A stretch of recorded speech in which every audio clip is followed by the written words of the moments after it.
안녕하세요. Bonjour mes kefdos. Aujourd'hui, je vais vous partager une information importante concernant la conservation du kimchi fait maison. La cuisine coréenne est à la mode depuis quelques temps et beaucoup de personnes adorent vraiment le kimchi. Du coup, c'est logique que les gens ont envie d'apprendre la recette du kimchi. Néanmoins, pour fabriquer le kimchi, la recette est bien évidemment très importante, mais la conservation aussi est très importante. Mais malheureusement, beaucoup de non-coréens ne connaissent pas la technique correcte de conservation par rapport au nombre de gens qui connaissent la recette. Oh là là, mon Dieu, mon Dieu. Ça vient d'une grosse erreur qui est d'utiliser des pots en verre. D'ailleurs ça, pour les Coréens, c'est vraiment très bizarre. Le kimchi, ce n'est pas un picus ou du pao chai.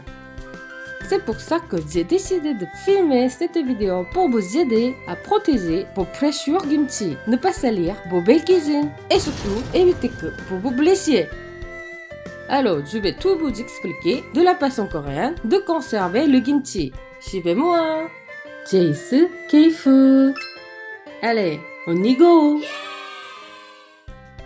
Tout d'abord, un petit point d'histoire. En Corée, on prépare du kimchi avec différents légumes depuis plus ou moins 2000 ans. On a créé des récipients spéciaux en terre qui s'appellent onggi. Ce sont des bases perméables à l'air. Avec la pression, le gaz de fermentation sortait légèrement. On les enterrait pendant l'hiver pour que l'air extérieur ne rentre pas et pour continuer à manger des légumes pendant cette période. L'été, on les conserve dans des fûts en pierre. Avec les réfrigérateurs et l'invention du plastique, on a fait évoluer notre technique.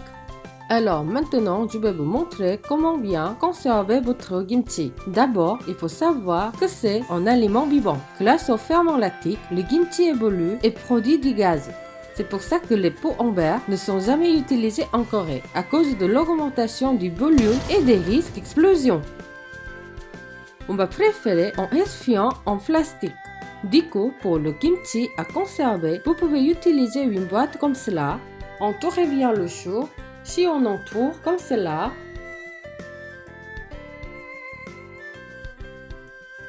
la sauce de kimchi ne peut pas sortir. Après, mettez comme ça les choux, ce côté vers le haut et sans superposer les têtes.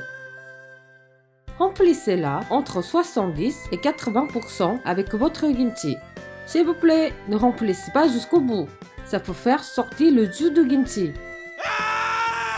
Ensuite, il faut aussi éviter que l'air rentre dans votre kimchi. Il ne peut surtout pas laisser un peu ouvert pour laisser partir du gaz. S'il est en contact avec l'air, il va changer et perdre son propre goût correct et la texture va être beaucoup moins croquante. Dans ce cas-là, le kimchi est complètement raté pour les Coréens. Au pire, il peut moisir dans le processus de fermentation. Ce serait dommage d'être malade à cause de kimchi, non? Avec ma quantité, j'utilise quand je peux les premières feuilles de mon chou comme j'ai montré dans ma recette de kimchi d'hiver. Quand j'en ai pas assez, j'utilise du film plastique à la place.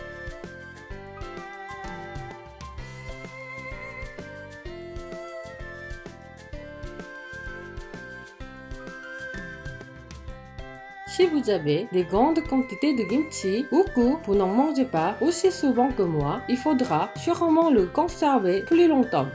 Pour ça, on le met dans des sacs alimentaires en plastique et on les met ensuite dans une boîte. J'utilise des sacs à congélation de 6 litres.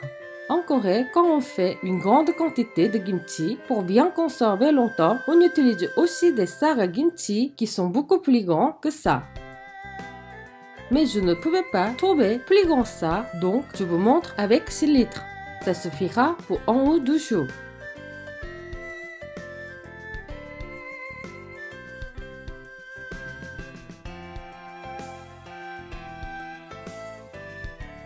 Appuyez.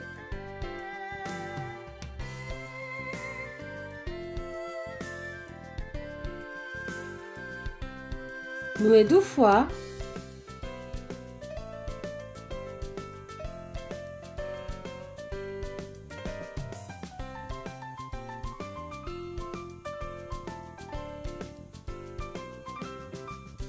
Voilà, voilà. Le kimchi sera bien conservé.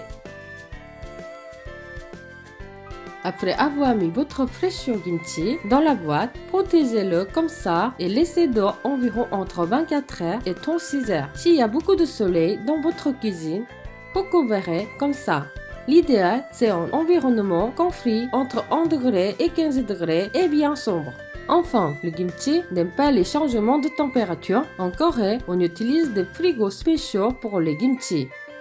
En France, vous allez sûrement mettre dans le frigo normal, du coup essayez de mettre le kimchi au fond et de ne pas laisser la porte ouverte trop longtemps ou trop souvent si possible.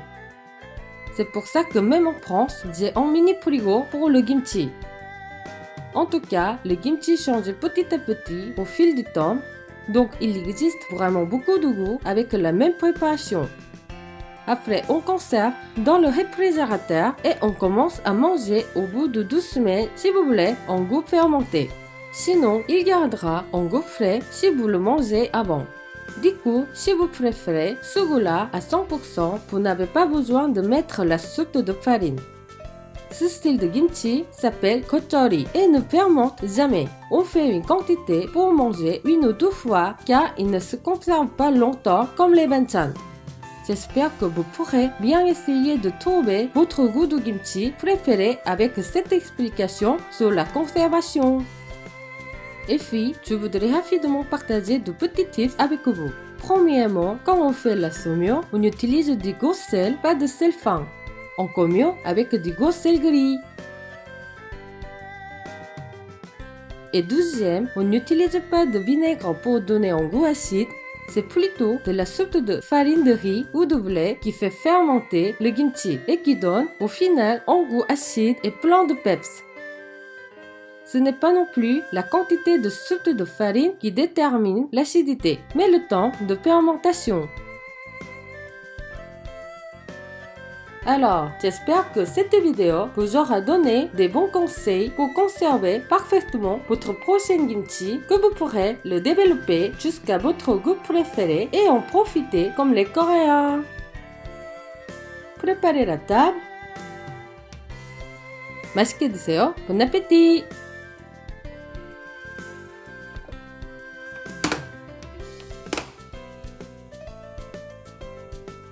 Si vous aimez, n'hésitez pas à vous abonner, mettre un pouce bleu et à partager. C'était Jace K-Food. 안녕히 계세요. À bientôt.